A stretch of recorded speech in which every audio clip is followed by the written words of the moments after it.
2 days, two terrible incidents, and really the past couple weeks. I think I know I've only been to church 3 times now, but I think it's safe to say that either we could go with Tim and his Civil War moniker, or we could go with what I'm calling it, and that is that there are demonic forces that are running amok right now, and things are just getting really, really scary out there. And, politics aside, I'm really hoping we could go maybe a day without another horrible incident like this.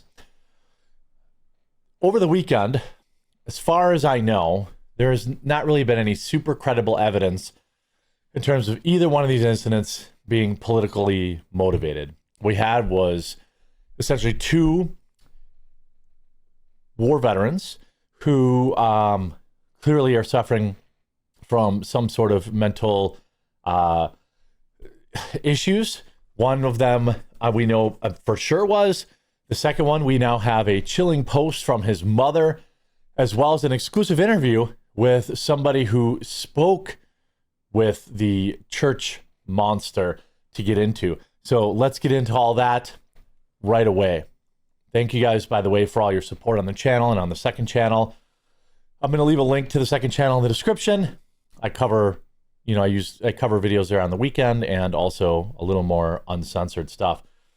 Let's start with this Facebook post from the mom of the shooter, Thomas Jacob Sanford.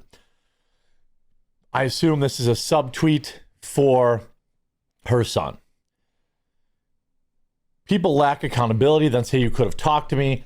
No, I couldn't. You don't listen. You deflect, you twist everything into an attack and then play the victim. Conversations with you aren't healing. They're exhausting, draining, and emotionally suffocating. Every time I try to speak, it feels like walking through a maze of blame where my words are used against me. My intentions questions, my emotions invalidated.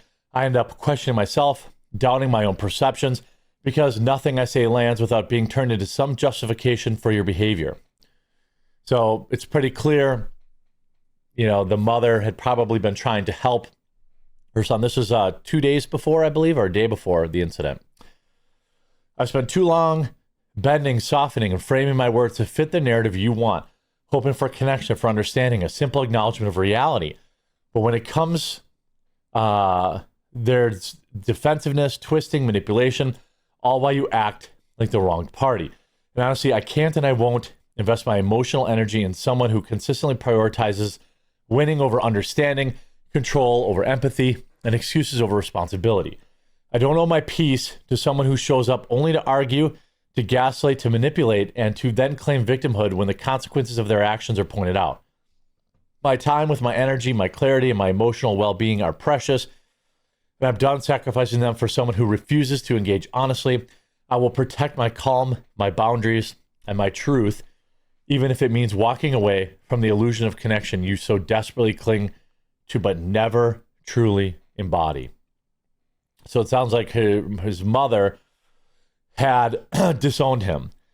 Also, the flags on the truck, apparently not brand new. Again, we got to be honest here when we're talking. This guy also served in the military. He was deployed as a mechanic. I don't know if he ever saw any combat or not. I don't know what happens. I mean, I assume mechanics could be in the field. Here's their home. Now, people say he had an anti-Trump sign because there was a stop sign with a Trump Vance sign on top of it. I don't think it's a crazy stretch to say that he just stuck the sign there and wanted to vote for Trump.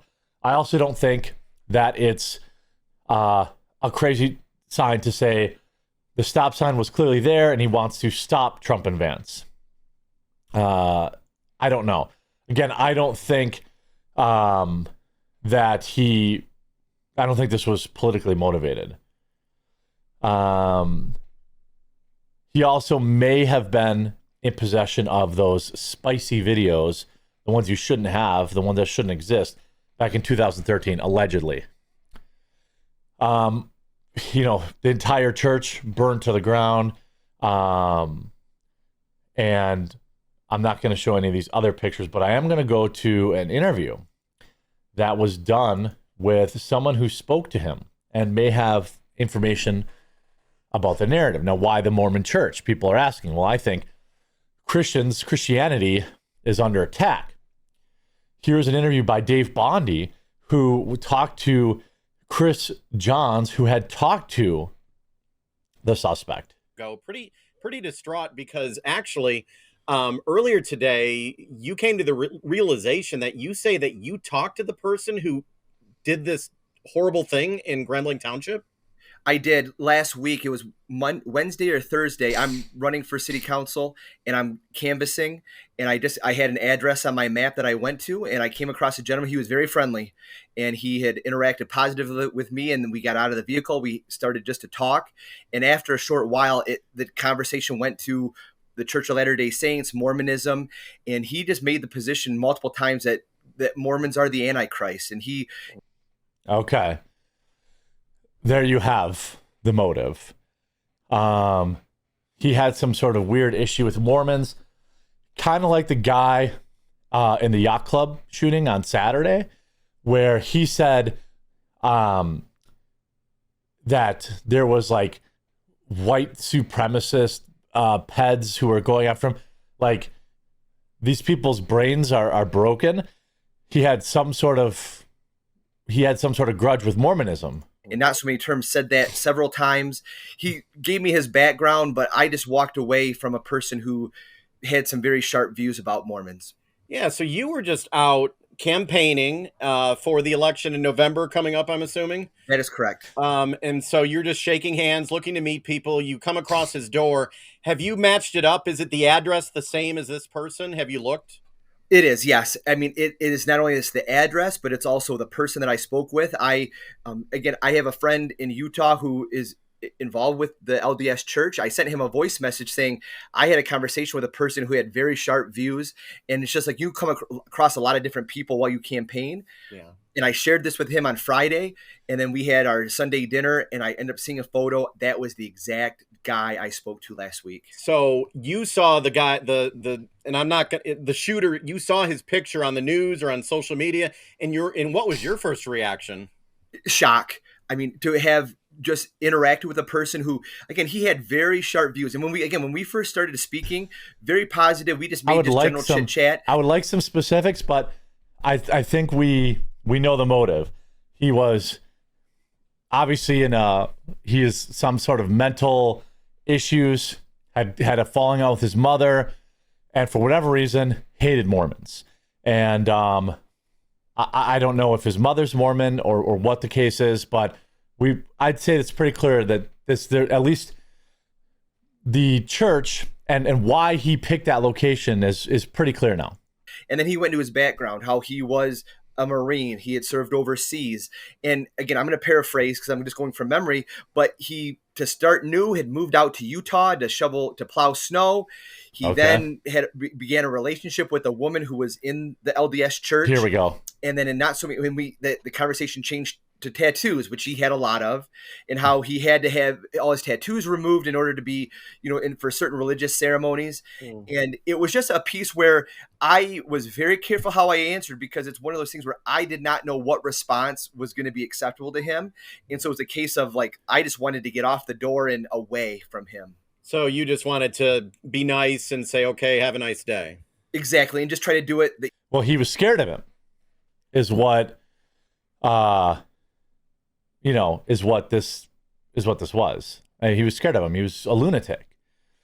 But yeah, now we know. By the way, we now know 4 people have lost their lives and counting. The easiest way possible while kind of just walking, one step at a time. And again, when I first started, my daughter was with me. She was in the car because we're, driving from house to house. He was very nice. I mean, he was extremely nice. My daughter has special needs. She reached out to him. He held her hand. He was he talked about his child who had a serious medical concern and how just the care there. Yep. For whatever reason, the conversation shifted from chit chat into what are your thoughts about the Church of Latter-day Saints? And again, my cousin played football at BYU. I have friends who, Oh, wow. so I have a history with BYU and the Mormon Church. You don't know what you're going to say that could potentially cause a reaction. So I kept my views to myself and walked away. So at no time. So great work, Dave Bondi, on this. We'll give him a follow on X, and you can watch the rest of that interview there. Pretty interesting. Pretty clear. He had an issue with the Mormon Church. He had some sort of planning involved here because you've got to make these devices. The Trump Vance thing. I don't know. Here you have 2022 in front of his house. He had a Democrat sign, apparently. So was he a Democrat? People falsely believe that everyone in the military is like a good old boy conservative. That's just not true. In fact, there are also like far leftoids that are still in the military, which is always this mind melter for me. But I've had friends who have served that told me, like, bro, no, there's lots of like soy boy, like Democrat libs and stuff like that in the military. This says here, the Facebook page, this tweet was just deleted shortly after I copied it. You see Jacob Sanford is a Trump-hating Democrat who donated almost monthly to Democratic candidates.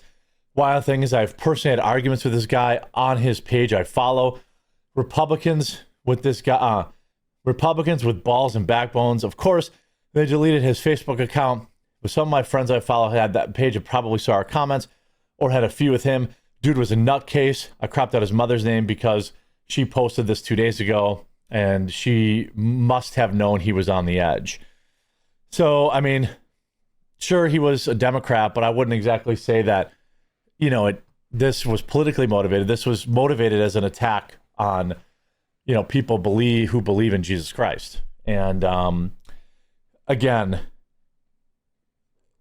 a lot of these pictures trying to attack, I don't think this attack was politically motivated. I think this was just a lunatic who had an axe to grind with the church and carried out his heinous act as the cowards generally do.